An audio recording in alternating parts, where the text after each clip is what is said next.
Line দিয়ে ক্যাবগুলো আছে। Main Mumbai থেকে দেখো এরকম টাইপের ট্যাক্সি চলে। अरे मलाइका मैम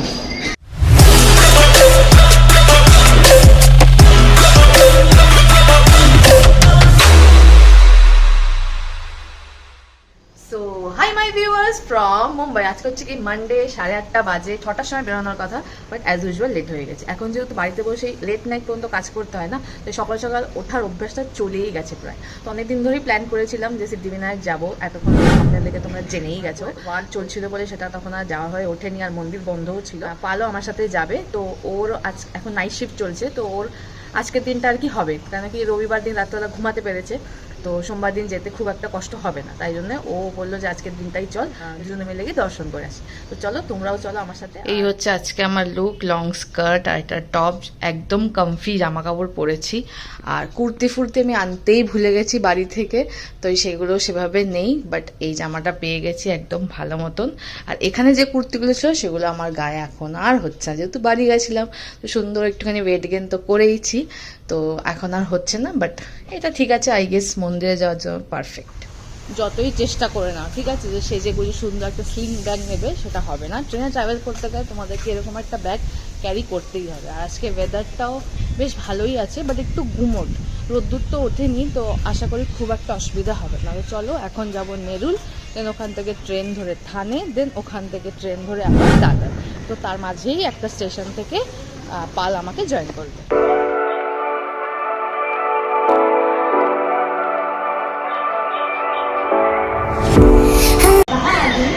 এই যে এসে গেছে লেট লাতিফ বন্ধু, সেজে গুজে অনেকটাই লেটে এসছে। আমি 1 ঘন্টা আগে স্টেশনে এসে বসে আছি, কিন্তু এর কোনো পাত্তাই নেই। বল বল, হাই বলতে প্লিজ, হাই সব তেরে ফ্যান হে। তো এখন যে ট্রেনে যাবো সেই ট্রেনটাও লেট, তো এখন ওয়েট করছি, যখন আসবো তখন যাবো।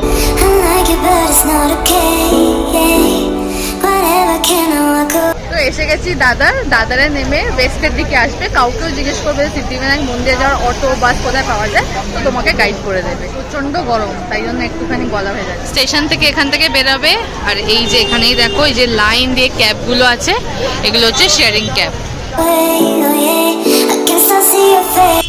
মেন মুম্বাই থেকে দেখো এরকম টাইপের ট্যাক্সি চলে।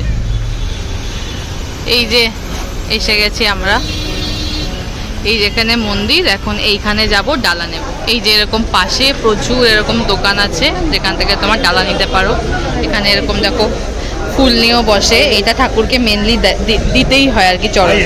এখানে এরকম শুধু জুতো রেখো তোমরা পুজো দিতে যেতে পারো। মন্দিরে এখন প্রসাদ চড়ানো বন্ধ, তাই শুধু এই ফুল নিয়ে নিলাম, এটাই চড়াবো।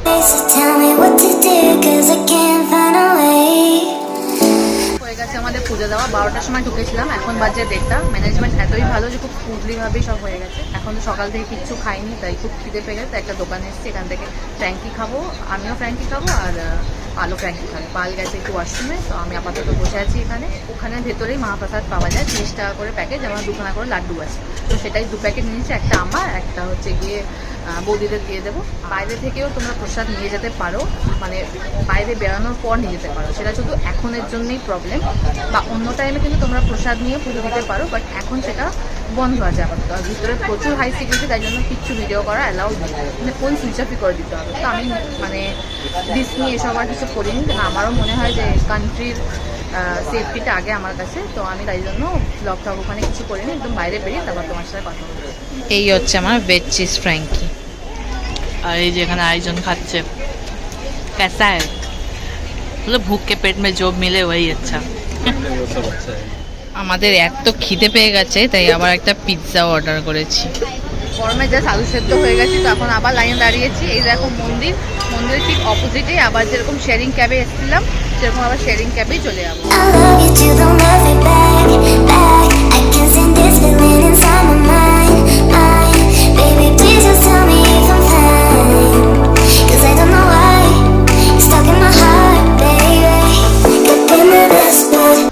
আচ্ছা জানা, বাই বাই বাই।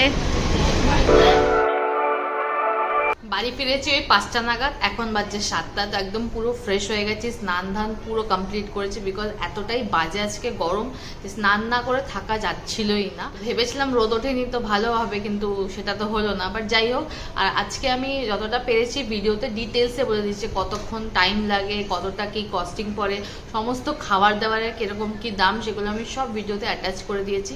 যাতে আমি চাই যে আমার ব্লগ যদি কেউ কখনো দেখেও যাতে তাদের হেল্পফুল হয়, যে মুম্বাই আসলে কতটা কি কি প্রাইসে কোথায় কি পাওয়া যায় না পাওয়া যায়, যতটা পেরেছি ডিটেলসে মানে ব্লগে ইনফরমেশন দেওয়ার চেষ্টা করেছি। তো হোপফুলি তোমাদের ভালো লাগবে। আর মুম্বাইয়ের এসেন্স পেতে গেলে তো তোমাদেরকে না লোকাল পাবলিক ট্রান্সপোর্টে ট্রাভেল করতে পারেন, লোকাল ফুড স্ট্রিট ফুডগুলোকেই আমি বলবো যে ট্রাই করবে, বিকজ এখানে মানে মুম্বাইয়ের এসেন্সটা অ্যাটলিস্ট পাওয়ার জন্য তোমাদেরকে এগুলো ট্রাই করাটা সব থেকে বেস্ট আমার মনে হয়। যদি তোমরা এটাও ভেবে থাকতে পারো যে এখান থেকে এত দূর যাওয়া আসা, আমি সকাল 9টায় বেরিয়েছি, বিকেল 5টায় শুধুমাত্র একটা ডেস্টিনেশনই ঘুরতে পেরেছি। অ্যাকচুয়ালি আমি যেখানে থাকি সেখান থেকে সব কিছু অনেকটাই দূরে। আমি একদম নবী মুম্বাইতে থাকি, মানে একদম মানে কি বলবো, যেখানে শেষ প্রান্তের, মুম্বাই একদম শেষ প্রান্তে থাকি, বিকজ এখানে একটু কস্টিংটা কম থাকার জন্য। বাট মেন মুম্বাই থাকতে গেলে এরকম বাড়ি পাওয়াটা তো মুশকিলের থেকেও মুশকিল, তার থেকেও বড় কথা যে কস্টিংটা এর থেকে মানে 4 ডবল বেশি হয়ে যাবে। তো আমার মনে হয় যেহেতু আমি বাড়ির বাইরে থাকি, এখানে তো আমার থাকার জায়গা নয়, বা আমি তো এখানে পার্মানেন্ট থাকবো সেটারও কোনো মানে গ্যারেন্টি নেই।